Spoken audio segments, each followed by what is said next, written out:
Hello, everybody. Thank you. That was my biography. I think you already may have read it, and you read it so beautifully. So I always wonder, is that me? You know, have that feeling when you... Anyway, I lead a double life because I'm also a mother of 3 children, and of course, our professional lives and our family lives are really, really important. And in this day and age, you know, women do both. Right? So it's really an honor for me to be in this position, to be here with the Symphony of Arkansas. It's a wonderful, wonderful place. I'm enjoying very much visiting here. And, you know, thank you for having me speak here. And I'd love this to be a dialogue, both with Christina and with you. So if at some point something is interesting and that you want to go further into it and we seem to be going in a different direction, please put up your hand and let us know and ask your question then. Don't feel you have to wait to the end. We will do a Q&A at the end, so you have time to dream up all sorts of tricky questions. But if something you want to get into at the time, please do. So with that, shall we launch in? I never know how to turn these on. Is this on? Oh, it is on. I managed to do it. Okay. Sarah, I thought we could just get started. It's not on? Closer? Oh, okay. See, maybe I'm just afraid of microphones. All right. Sarah, I thought we could get started by talking a little bit about your background and how you got into conducting. I mean, I know as a woman leader, I didn't necessarily see that many women leading orchestras, and I assume you probably didn't see that many women conductors. So tell us how you got interested in conducting and how you got started. Right. Well, you know, there's 2 aspects of this that have come up. One, that I'm a woman. I have nothing to do with that, by the way. But yes, being a conductor was my choice. But I launched into it at a time where I'd seen very few conductors. I was already interested in the art form of music, of scores, of instrumentation, of basically, you know, you turn on an incredible piece of music and it does incredible things to you as you listen to it. It pulls all sorts of strings. And that was really fascinating to me. We didn't have even a record player. It was a record player in my days at home. So my access to music was through the schools. Though if you'd read a little bit more, you would also know that my father was a conductor, but I didn't actually live with him.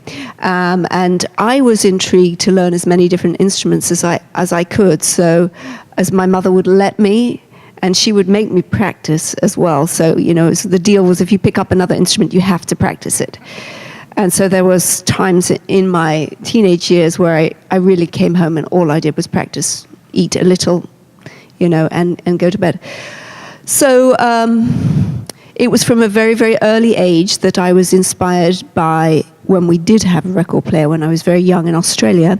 And was amazed to see that the sound that was coming out of the speaker was, when I looked at a picture book, pieces of wood, metal, you know, how on earth do people scraping and hitting and pushing things create this extraordinary, powerful Tchaikovsky or whatever, Brahms or whatever music it was, or things that make you dance. And I just couldn't quite believe this.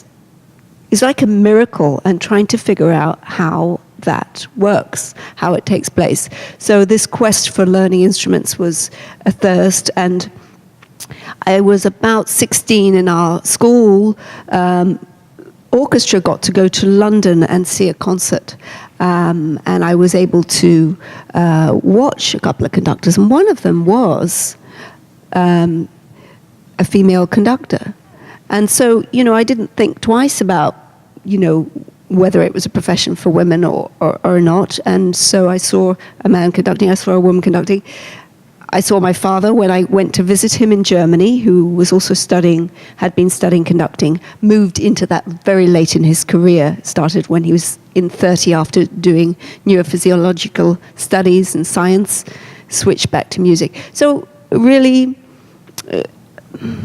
it was about then that I thought, this is just fascinating. And, there's so many things to think about as a conductor.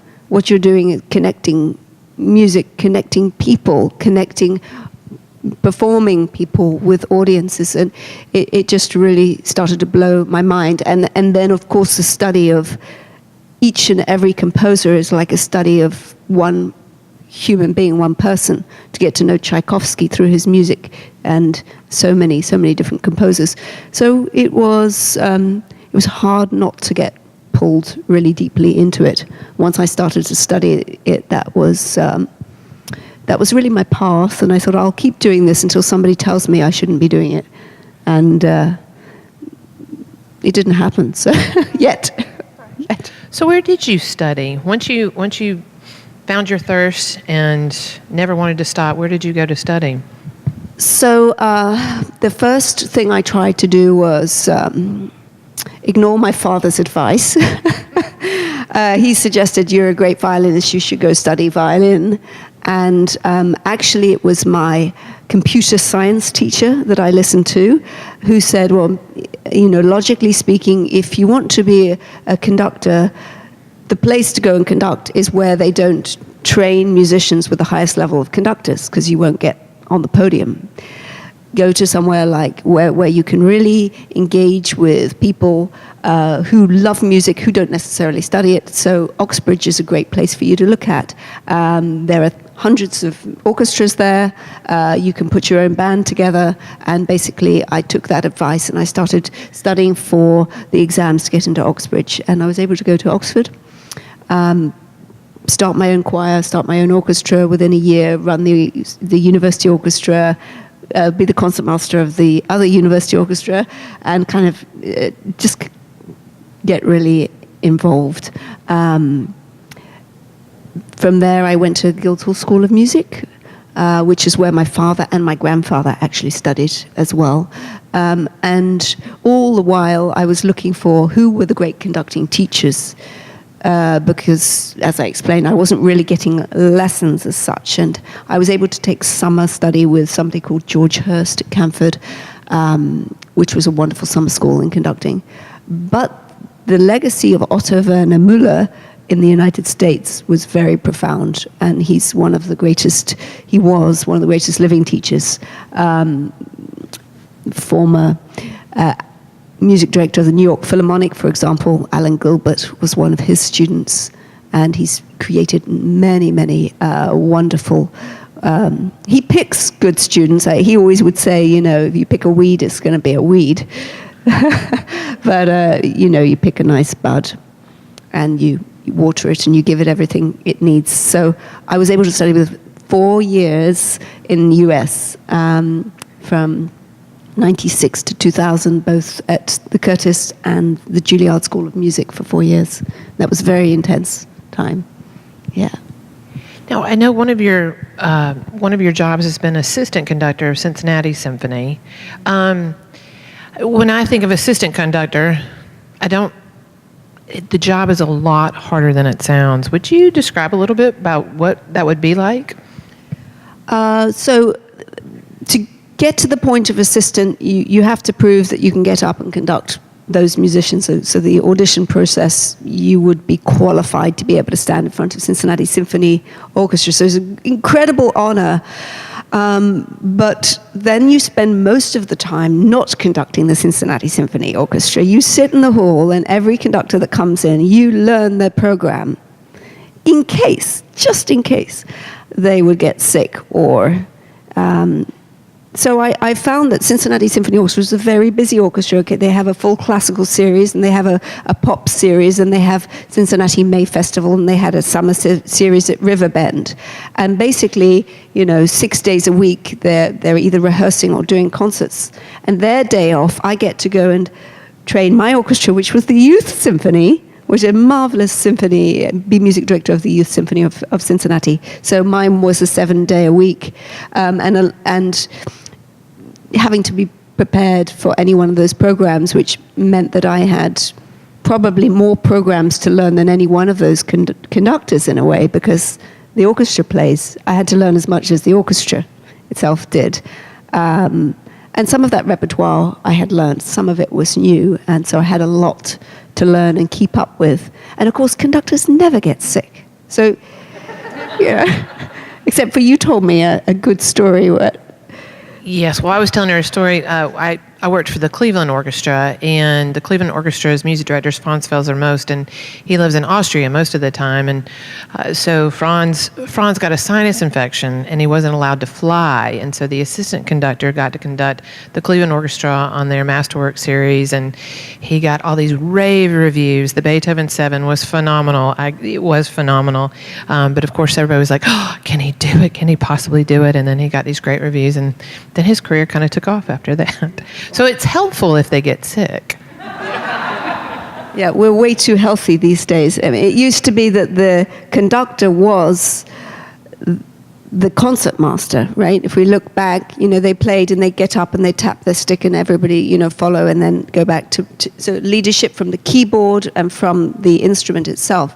And the conductor, since the 19th century, really developed into something else, both often a composer and a conductor at the same time, to be able to conduct one's own works, Mahler, even at Elgar.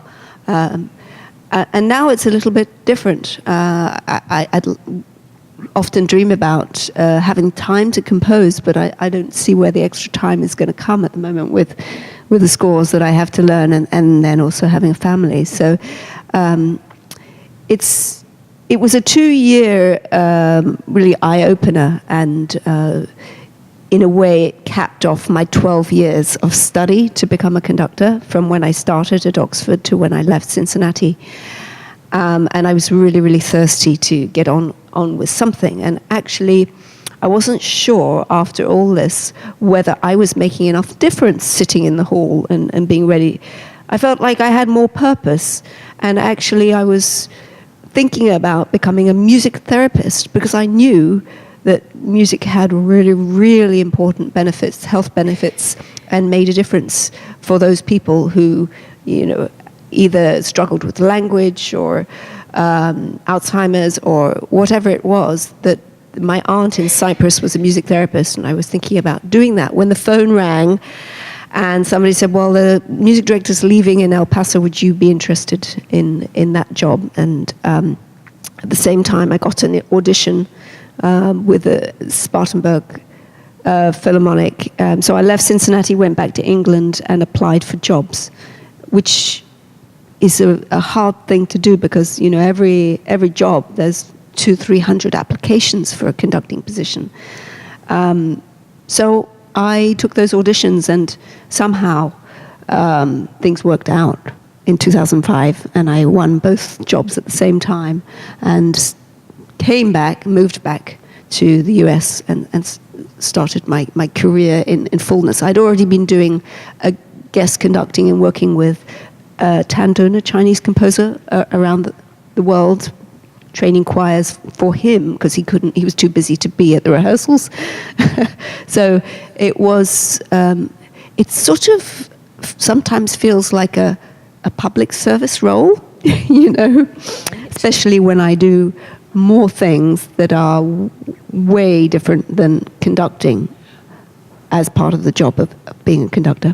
Right. I was going to ask, well, and quickly with Tan Dun. So Tan Dun wrote the score to Crouching Tiger, Hidden Dragon. I'm sure he's written others, so I bet that was a huge job to help him and get things ready. But being a music director is, do you want to talk a little bit about that? Most people think of music directors and they think it's the person that stands on the podium and uses a stick, but there's a lot more to it.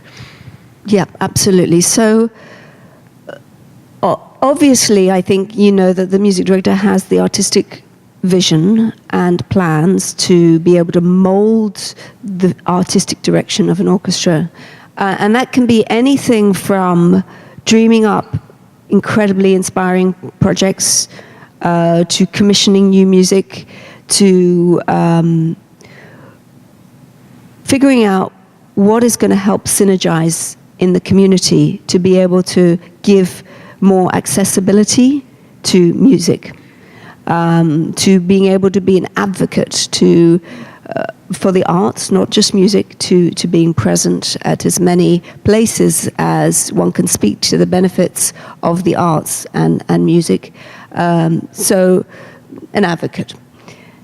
A fundraiser, very important. I mean, not necessarily asking for money, but showing why there is a great value in the study of music, and talking to folks who haven't necessarily been or felt or got the bug. I'm guessing most of you here that you got the music bug at some point, and so one feels often like you're preaching to the choir about music, right? But it's reminding us that we have to spread the word again, and be advocates for it. And I help shape grant applications with artistic content. For example, 2 NEA grants that we received. I've also been on the other side of the NEA. The panelists will get to discuss and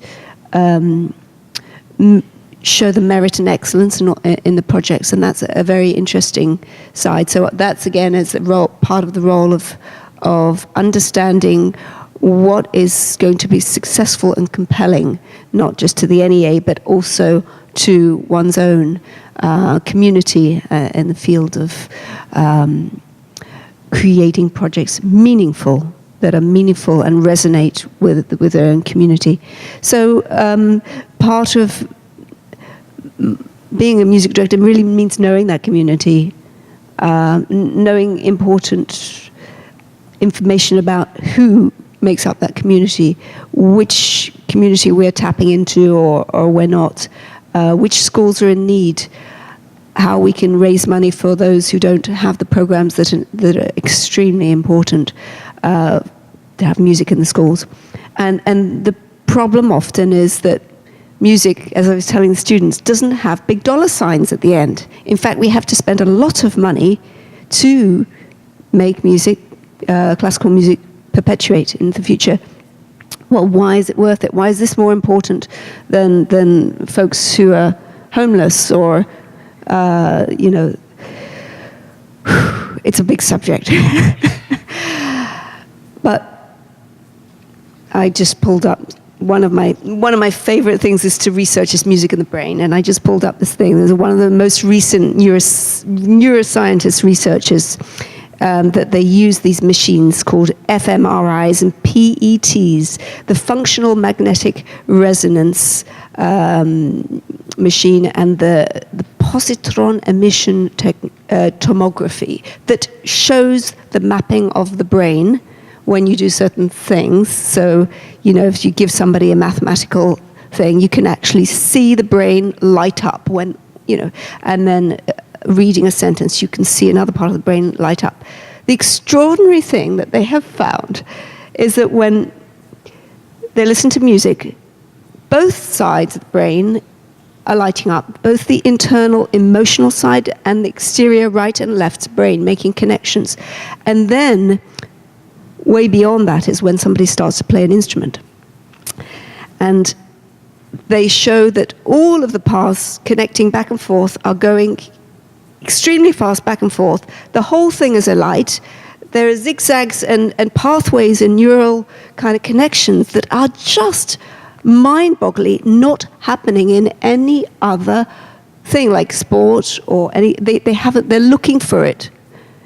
Isn't that showing that this is the brain on steroids in a different way? Now, if we were all given this super nutrient, would we not be a different world? Could we not do so much more? So they show that through this system, it's not just a powerful emotion system. It is activating memory, mode of control, sequencing, attention, spatial processing, abstract thinking, imagery, and it's the most powerful way that we have of activating the most part of the brain. And to me, this research has got to get out there and hit big time. But again, it doesn't have big dollar signs at the end of it. So how do we show we know many things about how it helps, music therapy helps, and various things like that. But we've got to invest in this and use scientific tools to show the before and after effects. So, I'm very passionate about that kind of thing. And I think when it excites people and when we make other connections to other parts of the community, in arts and in dance and in ballet and in sports and in physical therapy, and that there is no limit to the way that music can make connections. And so we've got to use it to make the connection. Let's not just isolate it. Let's study it. Let's show why understanding Beethoven is not just a feast for the brain, but actually, good for our future developers of understanding, science of understanding, reasoning, understanding communications, and having a back and forth dialogue. Because I think dialogue is really important. And, the more that students and the world gets attached to technology, and technology talks back to us, how do we make music part of that dialogue and retain it? And then unfortunately, because it doesn't get supported with endless dollar signs, we have to be very, very creative and highly believing in this art form. And that's hard, isn't it? Yep. Yes. That was a lot. Yes. Yes to everything you just said. One of the things that I love working with living composers. For me, getting to work with a living composer does allow for that dialogue in a community, and I often try to look for composers that I think have a fit to the place that I'm living in. Now, you've been a great advocate of commissioning works and working with living composers, and so one of my questions is, why do you believe in so much in living composers? And then my second one, my follow-up question is, this weekend we're performing a work by Joan Tower, and I've actually gotten to work with Joan Tower, and this particular piece is called Made in America, and it was interesting. One of my previous jobs was with the Mobile Symphony, and I played in the orchestra there, so I've actually gotten to play Made in America in that original commission. There were 50 states that commissioned this piece from her. But so if you could talk a little bit about your work with living composers, and then talk a little bit about this weekend's performance and what kind of dialogue we might have from the music this weekend, or why you put these particular pieces together so we can connect it together. Right. So living composers, of course, I think if they don't get opportunities, we're not going to be producing the next geniuses of the next generation. I think it's really important to find the excitement in playing something that has been written just specially for you in this time, in this place that reflects upon our society and that person's unique relationship with it. And these days, it's a very different thing to be a living composer than it was in Mozart's day or in Beethoven's day. The pressures of having to verify one's art remain consistent, that the music has to speak for itself, but we have so many more competitors of types of music, it makes it even harder for those composers to have a chance to have a voice and to make statements. And I think there's no reason why there aren't even greater geniuses than Mozart and Beethoven out there today. And we have to support them, we have to find them. And I think it's always very interesting when we have a project it's got a very specific goal in mind. So just a small example of one of the projects of the commissions that I did was a fire mountain for Tacoma. And Fire Mountain, and actually it's not just for Tacoma, it's for anywhere that is on this planet, because it's about environmental changes, it's about global warming, it's about what happens when we stoke the fire, and how we need to really be sensitive and aware of how much water we use, and all of these things that are part of what education is really telling the next generation in a big way. So this piece was commissioned to be a collaborative project with an art film that shows the beauty and landscape of Mount Rainier in the national parks, Olympic National Park, and it was celebrating the 100th anniversary of the National Parks Association that year. It was also celebrating the youth of Tacoma and the musicians, giving them opportunities to go up to the mountain. Kids were given buses. Most of them had never been up there. They were able to have access to climate scientists, to park rangers, to ask questions, to have instruments to even compose out there whilst there was snowshoeing on the mountain. We have some really interesting footage of that happening.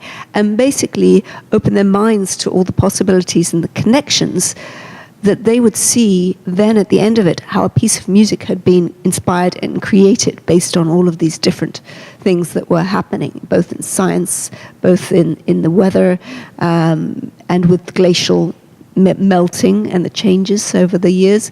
And this piece came out of it that was just extraordinary, very, very beautiful, and very, very personal and touching to the community of Tacoma and the South Sound region.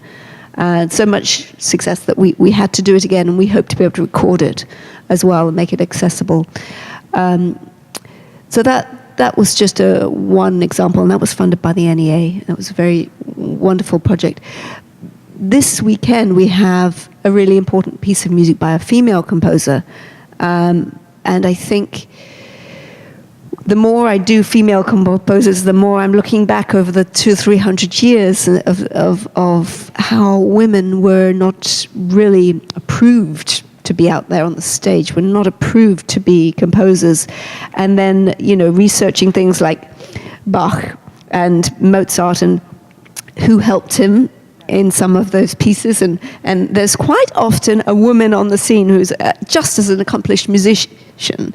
Fanny Mendelssohn, for example, Clara Schumann, and Louise Ferenc, and there are all these kind of heroic women composers that we don't know about because it wasn't appropriate in that day and age for them to be promoting anything other than, their beauty and their skills as a great craft maker or helper, or, mother, or, or a society person throwing parties, So it'll look nice. These days, you look at somebody like Joan Tower, and she was one of the first women composers of America that we really recognize the name of. I mean, Amy Beach may be another one, but Joan Tower's got an incredible output of orchestral music that has been celebrated. And she wrote this piece, Made in America, and it features the theme of America the Beautiful, which is such a beautiful, it should be the national anthem, really, but it'd be a lot easier to sing. Opinion. Yes. But it's very chromatic and dark and shows how the struggles of keeping America beautiful are what she's writing about. And there's almost like this big question mark at the end of the piece.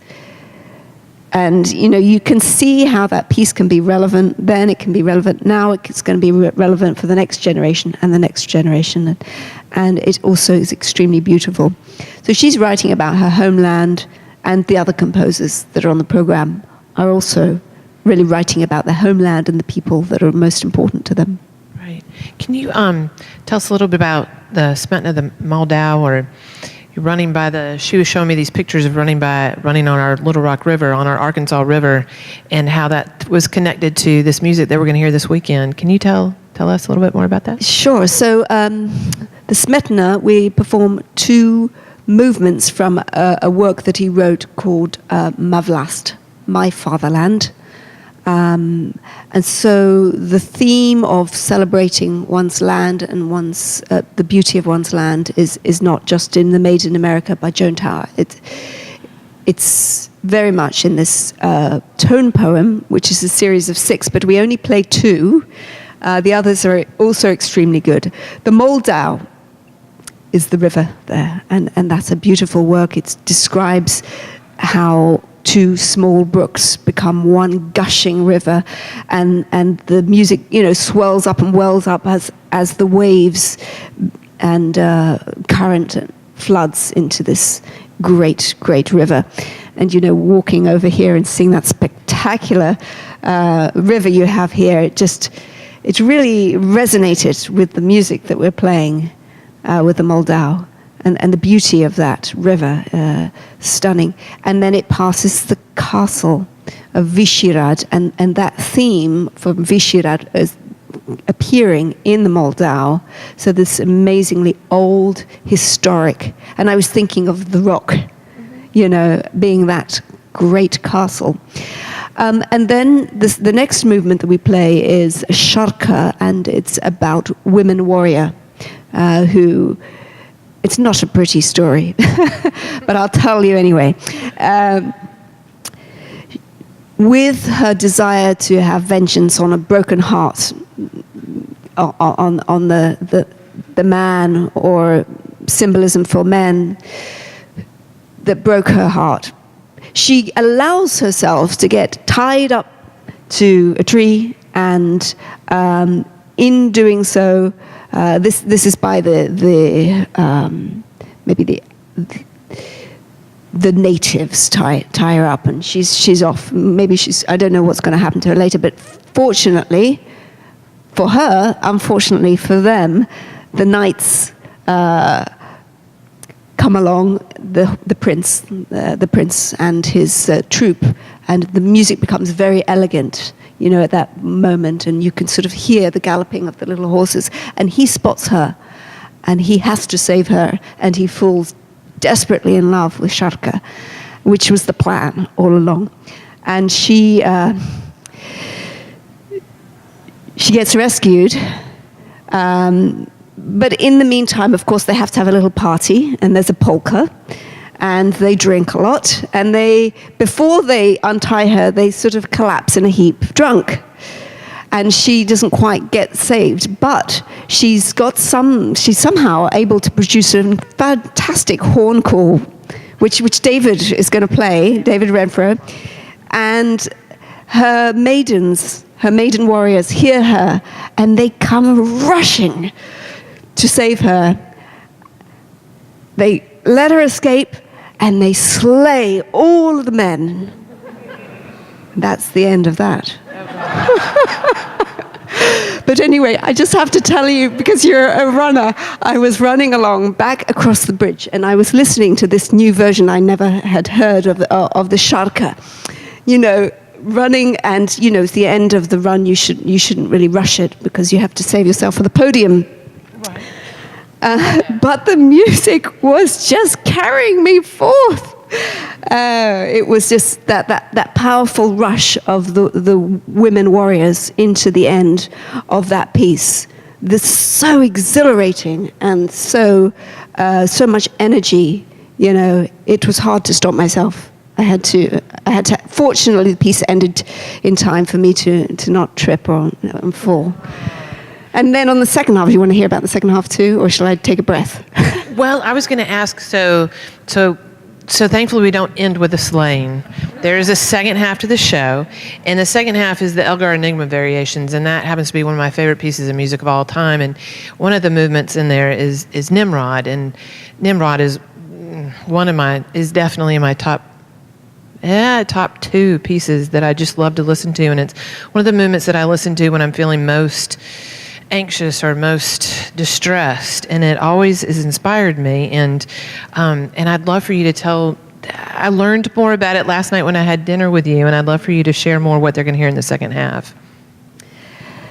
So Nimrod is one of the variations from the very famous one from the Enigma.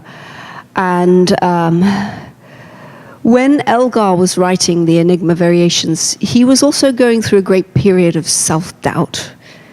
You know, he was in a circle of friends that were mostly amateur musicians, and, you know, his wife was very supportive of him as a composer and really, really believed that supporting him as an artist was way more important than sort of keeping her place in society. You know, she'd married, you know, it was very much, in those days, you had to kind of stick in your groups. But she'd married a different level because she loved Elgar and she believed in his music and his artistry.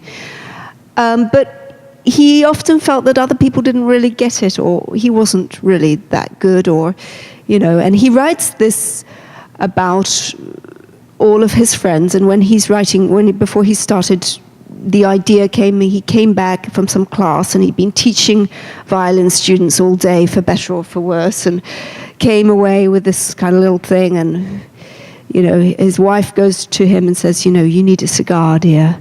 You know, is everything okay? And, you know, what is it that he's just playing a few notes at the piano, and he says, it's nothing, it's just nothing, you know. But maybe something can be made of it.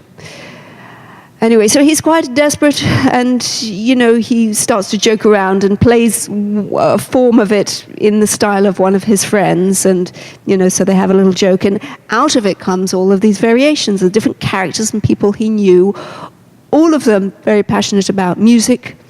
Some of them, there's only one of them was a professional musician, but the rest he mostly played in quartets. They would gather. And one of the other people he wrote about was his publisher, Jaeger. And he wrote to him during this time when he was in the midst of composing Enigma, and he sort of said that, you know, he was done, pretty much going to give up. And, you know, as with many, many composers, thinks that they're not able to make it in this profession. And Jaeger writes this scowling letter back to him, sort of throwing insults and saying, how dare you, you know, just imagine how Beethoven felt, you know. He was losing his hearing, and, you know, I must come down and see you immediately. And he goes to visit Elgar, and they have a long walk, and Jaeger sings to him the second movement of Beethoven's Pathetique. And from there, this Pathetique is apparent in the music of Enigma variations. And the most beautiful movement, Nimrod, he gave to Jaeger. He named it Nimrod because of Jaeger. And it was really about Elgar finding his way out of this deep, dark place where he was in self-doubt, and really tributing it to his friendship and the love and belief of his publisher, who really, really felt that he must continue. And that piece really launched Elgar on the scene as the greatest living English composer to date, the greatest orchestral composer ever. And, you know, there are some 65 recordings out there. I mean, this piece has been endlessly discussed. What on earth is the Enigma? And who knows if there really is an actual Enigma, or whether it was just nothing. Just an Enigma, right? You know, because shortly before it was performed, Elgar said there is an Enigma within this, and you can find it. It's like the character who appears, but you can't see him. It's like the film director who puts himself in the movie, but you can't actually spot them unless you're really, really looking. So 100 years plus later, nobody has ever figured out what the Enigma is. So I think it's for everybody to discover. I also feel that there's definitely Beethoven in there. He said this is a very famous group of notes that basically is within this piece, and everybody wrote in what they thought the notes were, and he said, no, nothing like that at all. So I wonder if it was a guessing game and a smart thing of Elgar to do, to have people curious and investigating his music forever. Now, we've been talking a while. Do we have questions?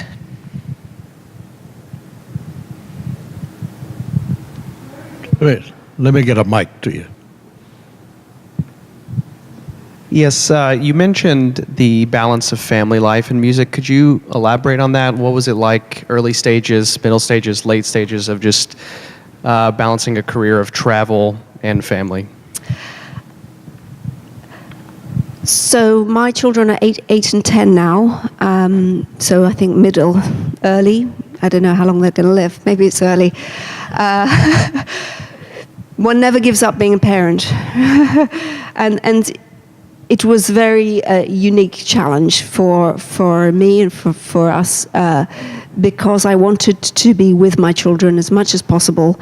And so, as one family member described, I drag them after me so that I can have my career. So I don't think one would say that of a man, right?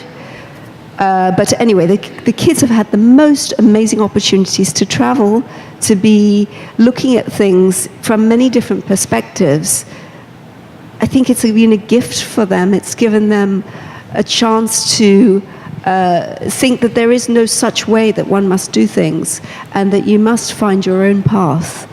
And I think that's where the musical creativity has allowed me to have faith and hope and communications with people to say, please, my children will be as really good students, they'll be the best they can, and they won't disrupt the class. Could they come in for 2 weeks, please? And, to sort of be advocate and have people understand. So it's been very, very complicated. And the planning side of it has been a major part of my life the last 10 years, and my husband's too, who has an independent career also in music. And so from week to week, month to month, it has looked totally different until a year ago, where we said, okay, this is going to be their home, and they're going to quit tri-schooling throughout the year. But everything is possible. It's just finding the right way. And I think it's not necessarily about not taking no for an answer, but trying to show really good reasons why this is important. So it has been challenging, but a really good challenge. Bob, let me get a mic. They do play instruments because I believe truly in the value of music, as you've heard. As early as I could get them into an instrument, I have. So I have a ukulele player who plays Bach sonatas, and I have a pianist who plays everything from Mozart, Scarlatti, Haydn, and a violinist, and they all sing. They all love to sing. And I'm not insisting on it as a career, because I don't think it needs to be for the musical training to be really paramount to their education. Who knows where it'll take them, and certainly I don't expect them or ask of them to be professional musicians.